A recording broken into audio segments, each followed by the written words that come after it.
All right, so we're going to go ahead and get started. I am so excited to have some of your fellow career coaches on today who's going to give us a presentation on professional email communication key strategies for adult learners.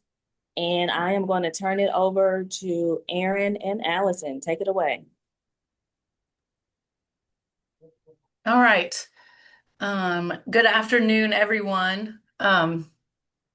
I hope you can all hear me. Allison and I are going to talk about professional email communication today, and we're specifically going to talk about how you can teach email communication to students. You'll find out that we are going to pretend you're all students, and we're going to do this as a class later on. Just to introduce ourselves, my name is Erin Tabor, and Allison is my partner here at North Arkansas College. We both are career coaches. You can see the 5 counties that we work in, Boone, Newton, Searcy, Madison, and Carroll. And we teach, we career coach with GED students, ESL students, CNA, SNAP, and we teach both Wage 1 and Wage 2. So, Allison, do you have anything to add there? Only thing to add is we would love to know who else is in this meeting. So if you want to put down your name and the school you're affiliated with in chat, go ahead and pop that in now. We love our jobs as career coaches. We got to meet Miss Latasha Dale Warren as our career coach um, class at the state level, and we're really excited to share with you guys some teaching activities and some findings from that class. All right. So here's our agenda for today. We're going to talk about why email etiquette is important. And like I said, this is going to be as if we were teaching GED students.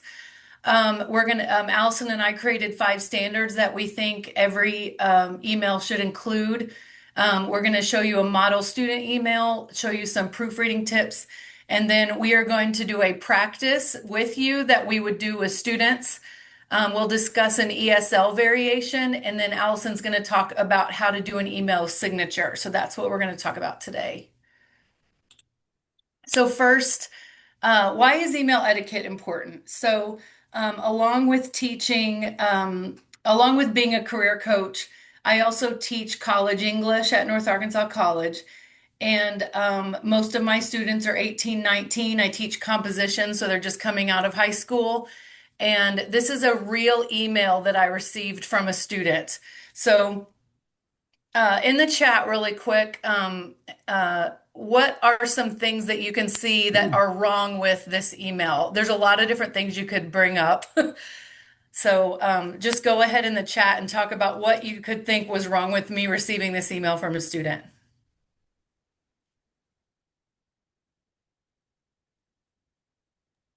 Awesome. We're already getting some in saying the Good. exclamation points, not so professional, no Right. introduction, screaming because it's exclamation. Right.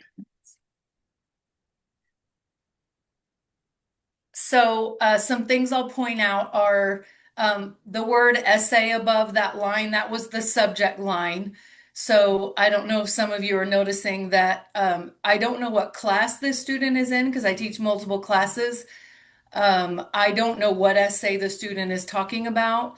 There's no greeting to me. The student didn't even include his or her name. This is a very vague email. So not only is the tone, like someone mentioned the exclamation points, not only is the tone a little bit wrong for writing to an instructor, but it's very vague. I don't even know what this is about.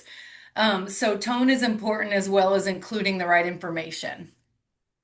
Next, we're going to talk about the 5 standards that Allison and I think need to be included in an email. So the subject line is really important because that's the first thing your teacher or boss, because we're going to talk about working too, is going to see. And so if the subject line is vague, the person reading the email is not going to know what it is you're talking about.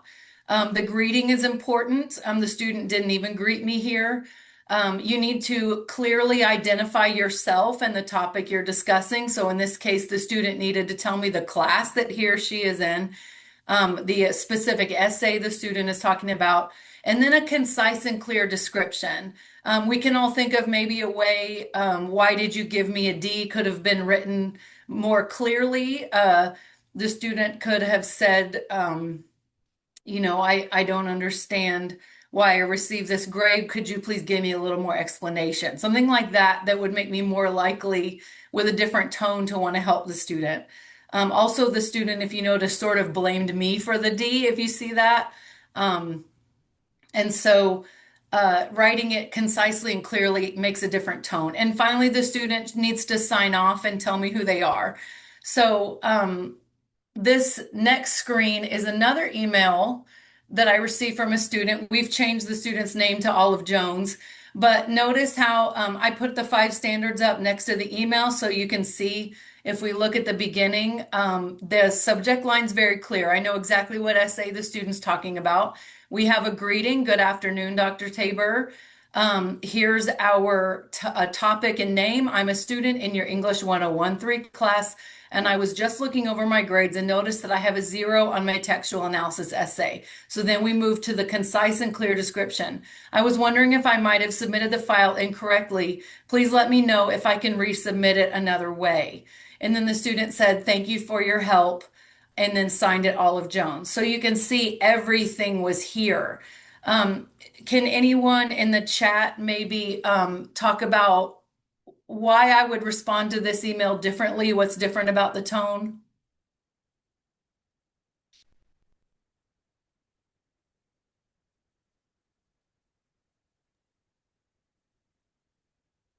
In the chat or unmute, what would be your incentive to respond? Okay, we got a couple of answers, Mhm. Erin. We're hearing clear and concise request. The Mhm. tone is more respectful. Mhm. It isn't hostile. Yes, Yes. Carla. Tiffany says they gave you all the information you needed Mhm. with no blaming. Mhm. Ooh, Shorter College says student taking responsibility. Yes, student taking responsibility. So this email is very easy for me to answer. I know exactly what I need to do. I know exactly where I need to go. Whereas the other email would have taken me extra work to find out what was even going on. This one can lead me straight to that assignment. I can look at straight what the student did and write her back immediately and tell her, either yes, it was a file, something like that. So, this is a very good example. Like I said, this is a real email of a very good way to write to a college instructor. So, based on the other email we saw, our students are coming into college really not knowing how to write an email to a professional.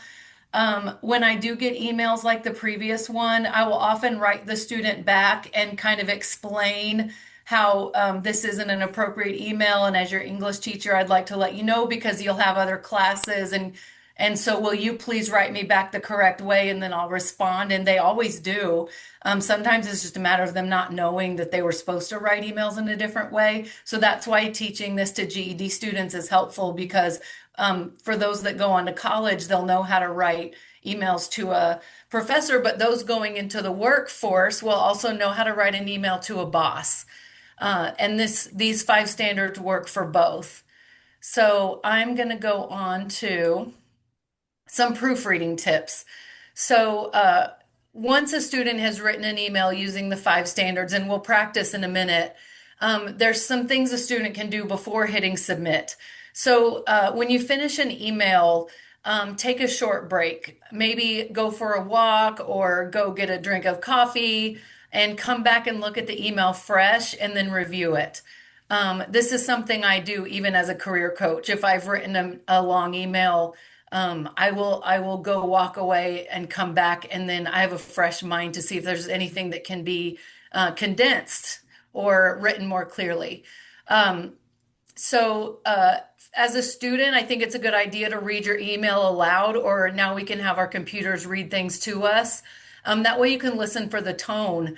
You might not have realized that your tone was not appropriate, and having it read out loud to you might help you to figure that out. Obviously, you could use a grammar checker, such as Grammarly, to search for errors. And I mentioned this earlier, the subject line is the first thing people see. So if you check your subject line again for clarity, you might think, would the person know what I'm talking about if they read this subject line and then maybe revise it to what would help them understand? Make sure, we've all done this. Check to see that if you've said you've attached something, that the attachment is really there. We all do this often. And if you've come back fresh, you might realize you forgot to attach the document. And then, like I said, simplify any long passages. Shorter is better. I often write out an email, go for a walk, fill up my coffee, come back, and then see if there's anything I can condense to make it more simplified and more clear. So those are just some proofreading tips you can use before you hit submit on an email. So now you are all going to practice. Um, when Allison and I do this class with GED students, we give this to them on paper. We split them up into groups of 3 because that seems to work the best. And then we give them another sheet of paper to rewrite it. So they go through each of the 5 standards, they talk about it together, they ask us questions, and then each group is asked to rewrite the whole email themselves using the 5 standards, and then they share it out with the class. So I just wanted you to see how this would be done with GED students. But because we're on Zoom today, we're going to go through each of the standards through the chat. So would anyone, I don't know if Allison wants to volunteer to read this email out loud, or if someone who would be good at reading this might volunteer to read it out loud. I'll take it, but there's another one coming, so think about it if you're ready for number 2. This first one is a practice workforce email, just as Erin is saying. It says Sheila's game as the subject line. Who is Sheila? We'll never know. Hey Mel, I have to be gone today because my kid Sheila has a game. Hope you can find someone to cover the presentation. I won't have cell service, so I can't lead the Zoom. Thanks a bajillion, Jamie. Sent from Outlook on iPhone. I get this So, email from a lot of people. So Allison created this email based on experience. So let's talk about first in the chat. What is a better subject line than Sheila's game? You could also share why you think Sheila's game might not be an appropriate email to send your email subject line to send your boss.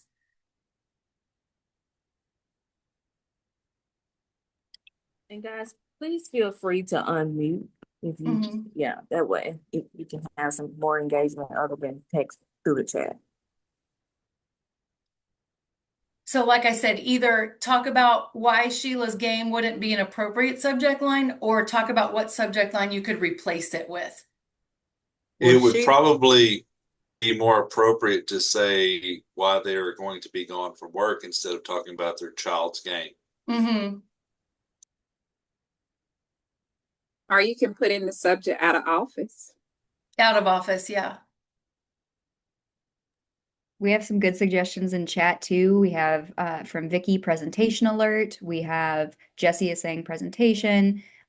G Duncan is saying today's Zoom meeting change. That's a And good one. Tiffany and Haiti are asking, we don't even know who Sheila is. And does Mm-hmm. the boss know who Sheila is? Because if Mm-hmm. not, it gives no context to this email. Yeah, there's no context for the email here. So yeah, any of these could be good. You could focus on the presentation. You could focus on I can't be there today, or you could focus on Zoom call, anything like that to alert the boss that this is what the email is going to be about. We know from the email that Sheila is the child's name, but the boss may not even know that. The boss may not even know your child's name is Sheila. So yes, those are all good uh, examples. Um, Allison, are you going to take these down and create an email for us? So I'm Okay, doing that in chat. So whenever there's great. a bunch of likes on one, that'll be your most popular. And by the end of today, we will have generated 2 new emails, just like your students would be doing with these handouts. Yes. So, what what is wrong with Hey Mel and we don't know the boss's last name because we've used even it looks like a nickname of a first name. So you'll have to be creative here and maybe create the boss's last name. But if someone wants to give us an example of a better greeting. Good morning, Mel. good afternoon. I don't know the content, like the day or the time, or Mm-hmm. if she didn't know the or greetings and then Mm-hmm. here, yeah. I'm gonna say good day based off that, Latasha, because we don't know the time, but we'll say good day, Miss Mel, if we're assuming it's a lady. Obviously, if there's a last name, that's always gonna take precedence. It could be something like Melanie Smith, and you could say, "Good morning, Mrs. Smith," something like that. I like Taylor's response because it says, "Hello, Mr. and Mrs. Mel Brooks," and I There would we like go, Mel to Brooks. imagine Mel Perfect, Brooks. perfect. Mhm. So, good morning, Mr. Mel Brooks. Um, so we know from the first line that this employee has to be gone today because Sheila has a game. I think we could all agree that maybe that's not a good reason to miss work, and maybe that would have been something that you would have taken off for in advance, but maybe there's some circumstances we don't know. So for this section of the standards, what we want is just clearly who I am and what is the topic. So would anyone like to take on who I am and what is the topic in a more formal way for a boss? And there might be some creativity here, maybe trying to figure out what would the circumstance be that I would even be doing this. Maybe Sheila went to the finals and we didn't know or something.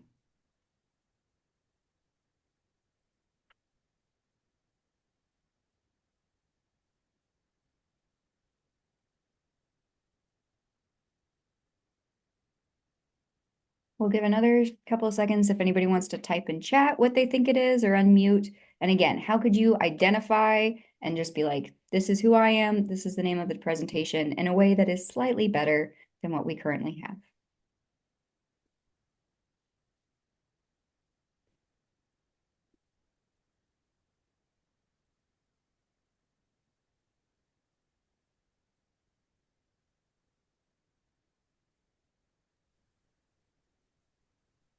Ooh, okay, we got one in. Would you like to hear it? Hmm. I am emailing you in regards to the future presentation of writing Hmm. professional emails. So the only thing is, who is that person? Hmm. Mhm. You might say something like, we want to talk about tone too. So we might apologize even because I wouldn't want someone just to suddenly say, I have to be gone today, especially if I'm giving a presentation. So you might say, I apologize, but um, my daughter Sheila made it to the finals and we didn't expect this, and now they have an away game. Um, you know, Something like that would be a way to start it if you had to do that. So let's move on to the next part because once you say who you are and what the topic is, you would want to it says, hope you can find someone to cover the presentation.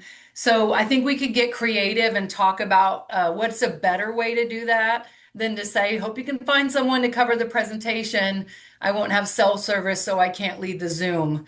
So would anyone like to take on rewriting that part? What would be a better way to say that so you're not putting all of the responsibility on your boss to find someone else? If it's, I would suggest that if it is a group presentation, that Mm, she can identify someone mm-hmm, else that's a part of the group that mm-hmm. will be taking over her, her being out. That way, it's not something that the boss is responsible for. Yes, that would be a great way to do it. So and so who's in my group is prepared to lead the presentation today, and I have already called her, and she has agreed to lead it for me. That would be a great way to do it. It would show, even though that you've had to take this last minute day off, you have found someone to cover it for you, and you've been responsible. That would be a good way to do that. Anything else, Allison, from the chat? It looks like Tiffany has got a great example saying, I reached out to Bob to help present the Zoom Hmm. presentation as I do not have cell service where the game is. So just that Mm-hmm. follow-up, complete sentences, more respectful tone. Yes. And then this one shouldn't take long, but how can we fix thanks a bajillion?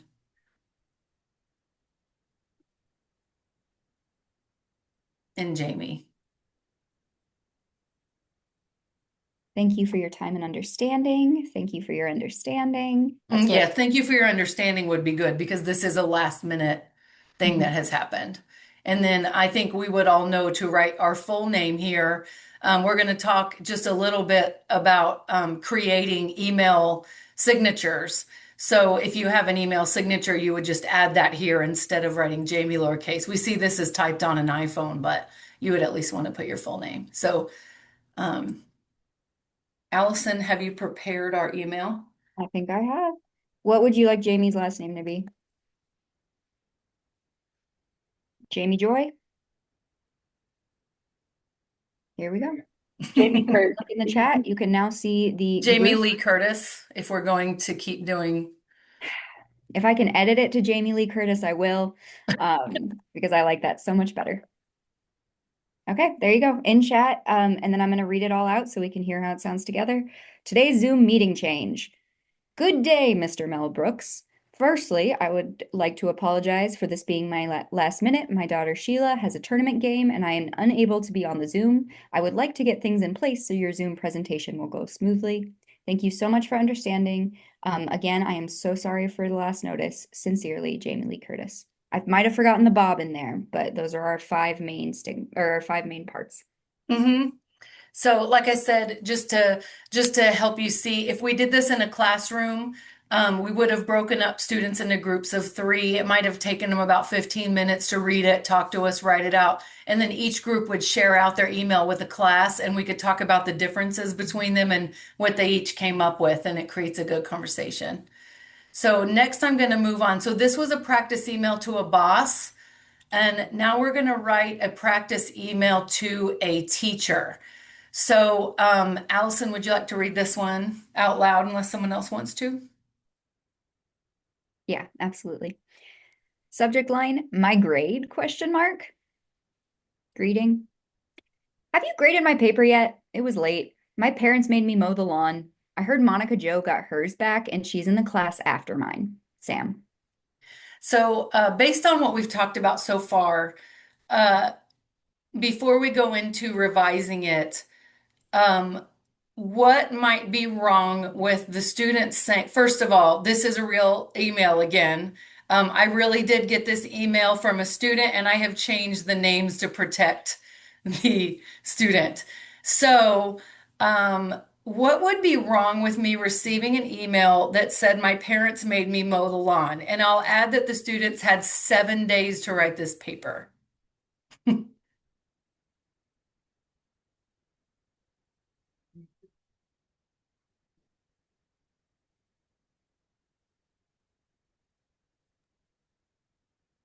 Feel free to unmute or But put the it in first the time I chat. read it, I thought that they were being punished, but that was the Mm. excuse for, Yeah, it was the for excuse. okay.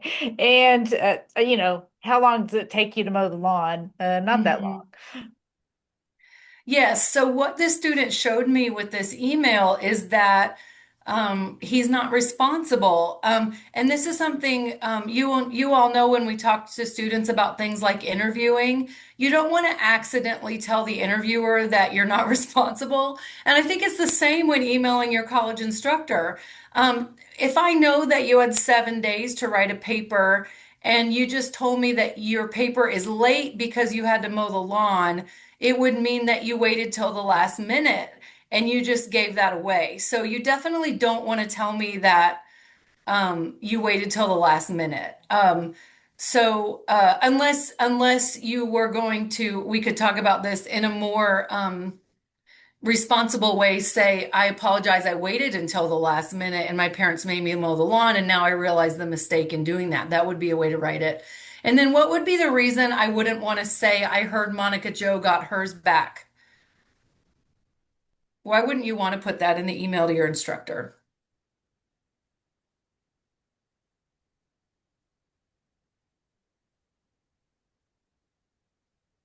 Well, if they're late, then they can't gripe about you being Mhm. late getting a paper back to them. Exactly. So the reason the other students got their papers back on time is because they turned them in on time.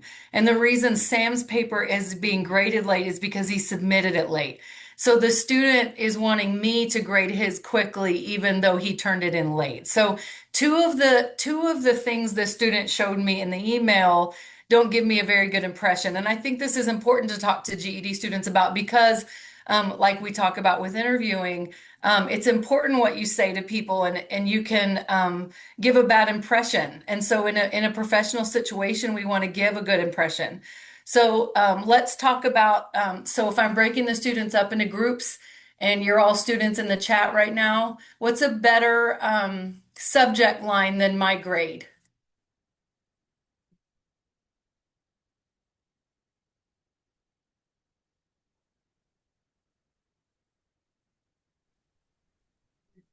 I'm Possibly getting the student's name.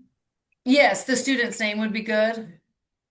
Chad is also adding in late assignment. So to build off Mhm. of Julie, it could be your name, late assignment. Include the class name from Mhm. absolutely. Any of Or the those, yeah. course number. Course number would be great. I do teach multiple classes, so the course number and the assignment would be great. So I would know exactly where to go. Okay, those are all good. There's a lot of different ways you could write that it would be better. Um, so what is wrong with the greeting? And what would be a better greeting? Any greeting would be better. Yes, there is no greeting at all.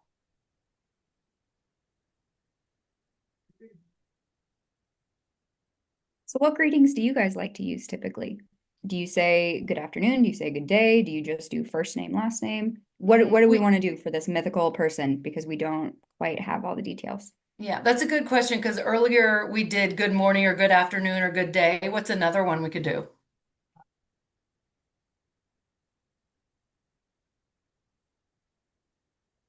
Greetings. Hello. Oh, greetings. Yes. Mhm. Greetings. Greeting, Mr. and Mrs. White. Oh, hi, Tina. Yes. Mhm. Well, I would say since you're begging and pleading, please, Professor, Yes. due to the late paper. Yes. Ooh, Yes, that's a good example because this student hasn't actually pleaded or apologized or anything. There's no pleas, there's no my apologies for the paper being late, anything like that. and Chad is So, adding in to address the person with their title as well. So mhm, to not just go off first name, like it's worth it to look up if they're a doctor, if they're a mhm, Mr., if they're a Mrs. Miss, excuse me. mhm. So maybe greetings and the title. Mhm. Uh, so let's talk about tone here. In our first line, when we talk about the third section of the standards, we talk about clearly what's going on, what is the topic, who am I, and what is the topic. So, what in the tone is wrong with, have you graded my paper yet? It was late. And then maybe talk about what would be a way to revise that.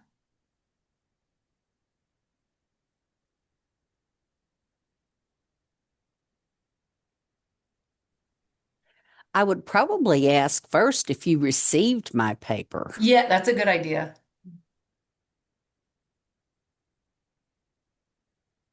Yes. I'm getting accusatory in the chat, the way Mhm. it's said with the punctuation. It's not even a Mhm. question. The punctuation is a little accusatory and a little and also wrong. There's no question mark. But yes, I do agree. You could ask the teacher, "Did you receive my paper?" You could say, "I was wondering if you have received my paper yet since it was late." And then, what is a way? I'll put these next two parts together. My parents made me mow the lawn. I heard Monica Jo got hers back and she's in the class after mine. So we want to be concise and clear. And I don't think we should include Monica Jo because she's in a different situation than me. And we maybe not want to share our irresponsibility in waiting till the last minute unless I'm willing to say. Um, so what would be a way to write the rest of this email in a I clear would have and add her name to it. You telling mm-hmm, on the other person. You'll mm-hmm. get her in trouble. I wouldn't add her name. No, Sam should not have brought up Monica Joe. Uh-huh. I have a couple great examples in the chat too. Mm-hmm, I have, due to lack of planning on my part, I want to mm-hmm, ensure you have received my late submission. I have first, let me apologize for submitting my paper late. I was wondering when I will be able to see my grade. mm-hmm. Yeah, that's a good one. If that one you just read works for both sections, um, the students acknowledging that it was turned in late and just wondering when the grade will be seen.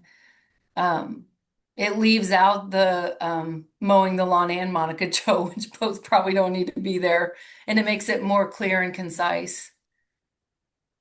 Especially if we've listed at this point the class and the name of the paper so that I know what paper they're talking about. Anything else? We can talk about the closing.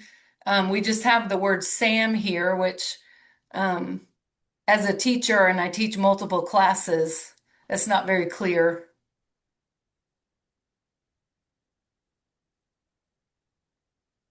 I have one in chat that says, respectfully, Sam, I am. Yes, so it's Sam I am.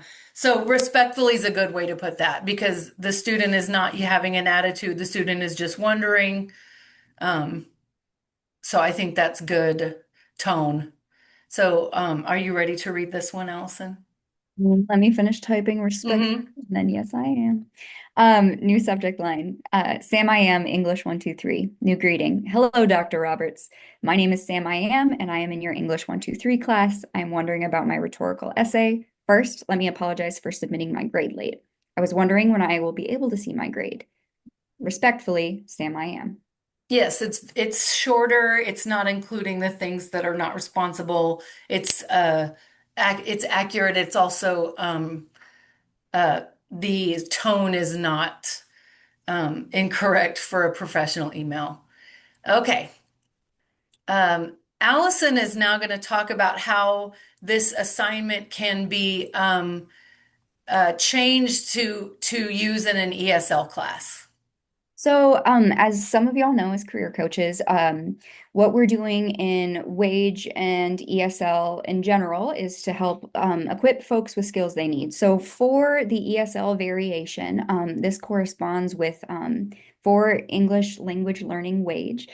We know that there's three levels: advanced, intermediate, and beginner. This corresponds with the beginner curriculum, where we basically went in, we took the Burlington section of that thank you note that's required for ELL Wage, and we offered a supplemental paragraph. So what this is, and this again is going to be sent with you along with the other ones, says read this short passage. It has the vocabulary words of what the student will be doing. The second part says please do these four things in the fill in the blank portion below. So that last part is where you're going to take words from the word bank above and then drop it down. So dear Dr. Shane, thank you for speaking to me yesterday about the receptionist job. And it's an opportunity for ESL instructors to be able to kind of scaffold their learning. If you have a student that's way more advanced, maybe you actually use some of these handouts or are able to build them up there. So we're not going to run through this today. I think you all speak English pretty well. But if you have additional questions, comments, concerns on that, definitely feel free to reach out. Erin, can we go to the next one? Mm-hmm. Awesome.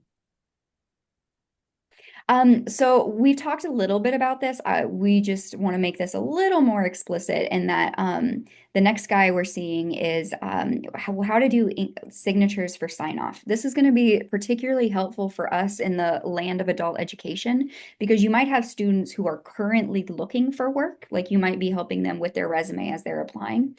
We think that the best professional standard is to do your full name or whatever name would show up on that application and have your contact number immediately under it. If a boss is interested in hiring you or giving you a call back, we want to make this as easy as possible for them to be like, I really enjoyed Charlie Jefferson, to then be able to pull up that number and go ahead and make that phone call. If they have to dig around for it, it's going to be a little more difficult. But let's say you're a great career coach, your student landed the job. This is an example of what that professional email signature is going to look like. You'll notice it's still the full first name, last name, but now we're saying what organization they're with or what position they have. And then we're changing that cell phone number to whatever that company's contact number is. So it goes a little bit longer with professional, but the idea is even when they're looking for jobs, you can create an email to make it easier and more polished for the employer to see. So you might be wondering, how do we even do these things? Erin, if you can go to the next slide. We'll get to how we can do these things in just a minute. Before that, before we show you how to do it, I want to make sure that you know that your email signature should not look like this. So if we went and reviewed what good examples look like, here are 4 big tips of what should not be in an email signature. And if this is in yours, I'm going to pretend not to see it. We should not include large images. Even though large images can be really helpful in showing your school or your affiliation, sometimes due to browsers, they won't always load and it can actually mess up the formatting of your email. So it's okay to send a test if you need to, or to see if people are receiving your content. Second thing you want to avoid is multiple fonts. Again, this is the very last part, so we want it as polished and pretty as the top parts. Multiple fonts can be difficult, especially for individuals that might be hard to see, things like that. It's for that reason we also don't want to use multiple colors. Yeah, colors are also very hard to read. You also don't want to include unnecessary personal information. So just like on some resumes, we no longer include your street address, but we say your city, your state, and your zip code. You also don't want to over include information on your email signature because it'll clutter it up, especially as you're going back and forth. And then finally, we don't want to include too many quotes. Quotes can, while motivational, can end up taking away a little bit from what you're going for. So in this particular instance, Morgan Mason, who has all the fonts and all the colors, has 3 quotes, and I'm going to read those quickly for you. It says, "Don't dream it, be it," Dr. Frankenfurter. "Many people will walk in and out of your life, but only true friends leave footprints in your heart." Eleanor Roosevelt, 1884 to 1961. And finally, "Everybody wants to rule the world, but nobody wants to change the toner cartridge." Morgan Mason. Well, that may be true. This person is Morgan Mason. So the idea that they would be quoting themselves is ultimately just detracting away from their super important information, which is, oh, executive assistant. Oh, this is their phone number. This is their extension. So if you're interested or if your email looks like this, then don't worry. There are ways to fix it. Erin? And I wanted to bring up something you've mentioned before, Allison, and when you end up in an email uh, where the emails keep getting sent over and over and over because everyone's talking, this signature will come up over and over and over and really clutter up the email exchange because you just keep seeing all these quotes and colors and fonts over and over. So especially for long email exchanges like we need to do at work, it's helpful to have a really short signature, very clear signature. And I'm just over here smiling at y'all. Job. I love it. We had a good teacher.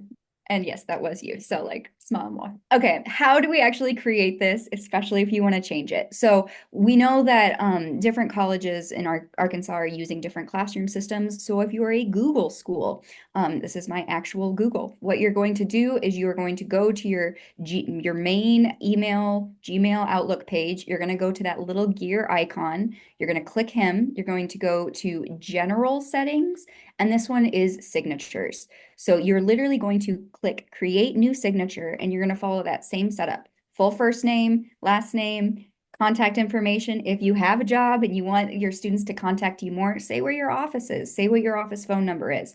But be careful that we don't accidentally give too much information. Now you may be thinking, what if you're not on Gmail? What do I do? So really quick, I wanted to say, our students may not realize, because we even have a lot of students who don't even have an email address yet, and we help them create one. They may not realize that they can even create a signature that can go on every email. And so teaching them this simple thing like in class, everybody open your Google email and we're all going to create a signature with your full name and phone number, maybe something they weren't even aware was something they could do. So this is Outlook. And finally, this is what we're going to see in Outlook, which is what I personally have. And so you're seeing my actual real life email signature. Hopefully I don't have any typos. Loki, tell me in the chat if I do. Here's going to be very similar. You're going to start with that gear icon once again. This time it's going to be in account settings and then in signature. If you're like, oh no, what if I can't remember this? You'll just do a new Google search for signature in whatever your Outlook, Gmail, your thing of preferences. And then once again, it's first name, last name, my position, career coach, my department, adult education, where I work, and then finally my office cell phone number, excuse me, my office number and not my cell phone number. And notice, like she said, there is not even an address. It just says the college and her office number. Okay. All right. So what have we covered today? We covered why email etiquette is important. And I think showing that email was a good thing because students may not have come across this yet. They may not have even written professional emails yet. And showing the example is a good way to help them see why. We went through the 5 standards that we created. We showed you a model student email that followed all the standards, proofreading tips before you hit send. We practiced a work and a school email and we revised it together. Allison showed you an ESL variation, and then we went over how to create an email signature in case a student has never even seen that before and didn't know they could do it. So now that is all. If you have any questions, please unmute or in the chat. Or if you have a way you have taught email etiquette the students that we didn't cover, I would love it if you got on and told everyone.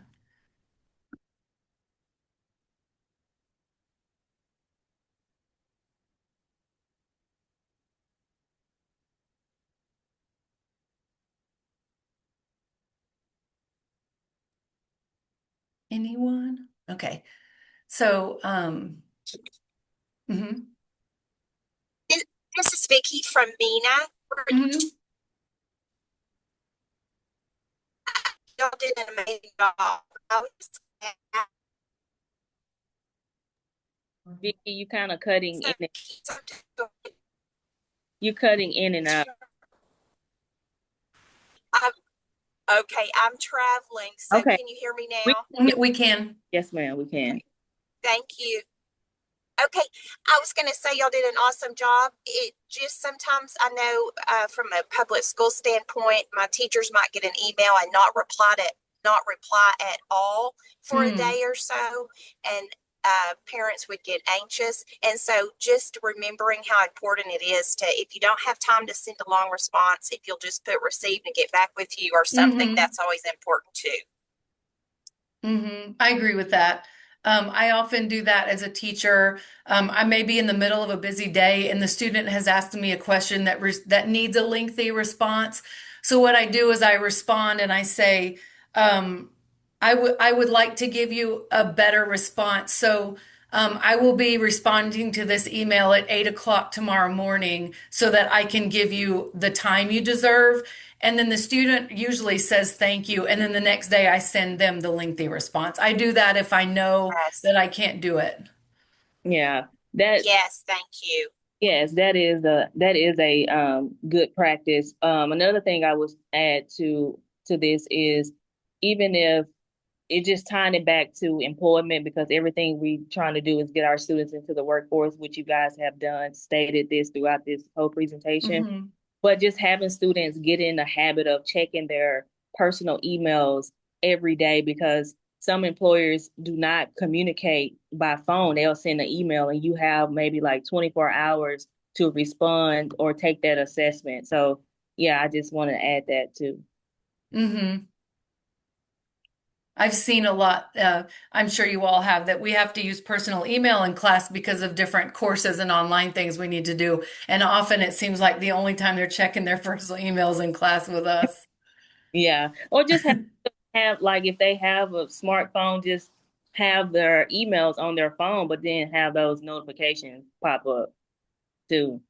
Like a little tip too.